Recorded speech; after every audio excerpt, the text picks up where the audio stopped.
Hey everybody, I'm here with Tony from our office today. We're going to talk about some really new exciting technology that's being developed. We didn't develop it from scratch, but we're going to showcase it for you so you can see it. So, Tony, tell us who you are and what you do and what you're going to show us. My name is Tony. I'm a software developer here at TANTRUM Labs, and today I'll be showing you the hand tracking capabilities of the Oculus Quest. Okay, cool. So, the Oculus Quest uses little controllers that I hold on to and it sees them, and I've got buttons and clicks, so why is this different? So what the Oculus Quest provides is an option to do naked hand tracking. There's no setup as far as any dots or any extra controllers on your hand. So I wear gloves. No gloves, not even gloves.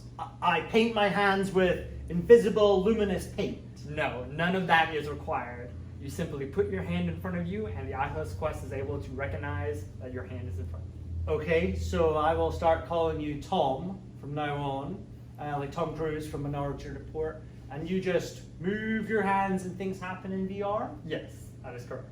Okay, so that sounds A, too good to be true, and B, kind of unbelievable.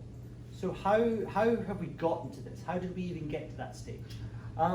So for Oculus, they have gone through a number of systems to get to this point.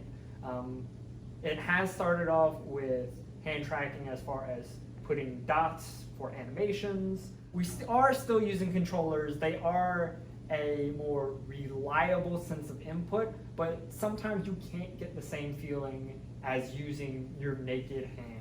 Just being able to reach out and touch something in VR is truly an amazing experience. Okay, so let's have a look at it. All right, so this is the demo I'll be showing you all today. It is called Sunshard. This is the hands-free demo. So we'll go ahead and begin. As you can see, the hand tracking is very precise given the level of technology that the Oculus Quest is using. You can see I can move each individual finger as they are in real life. Go ahead and start this. So Sunshard is essentially, I would best describe it as a tower defense game without towers. Here in the hands-free demo, we can use physics to pick up and grab our enemies and throw them around.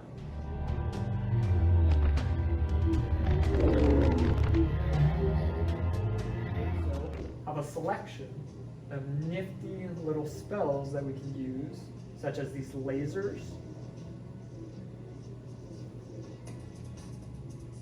and swords to shoot at our enemies.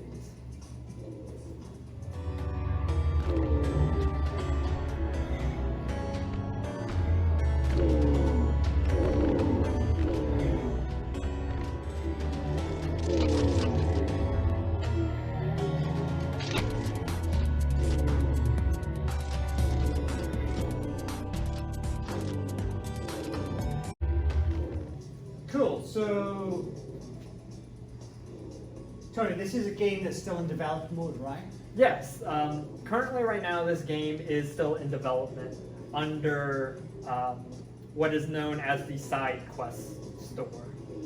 Okay, so we can't go to the Oculus store and get this and install it. So this is like a developer mode, side-loaded into the headset. Yes, that is correct. Okay, cool. So it's tracking your hands, it's using the cameras at the front to do that, and it's interacting in real time in the environment, physics-related objects. How are you able, what about like menus? What are you doing? How are you doing all of that? So right now, hand-based menus are a relatively new thing. For most games, they will either have buttons here as your menu. So in this case, we can pick what spells we want for our fingers, and then slice up the enemies accordingly. There are also ways for the cameras to sense what gesture you are doing with your hands. For example, the default Oculus gesture is the index finger and the thumb to return back to the normal screens.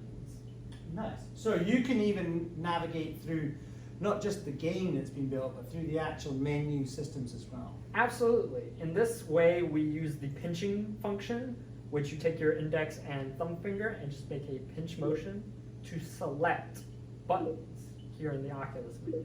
Cool. All right. What does this mean? Like, how do we use this, and how do we start to implement this into the VR builds that we have? So right now we are using Oculus's SDK for our current applications.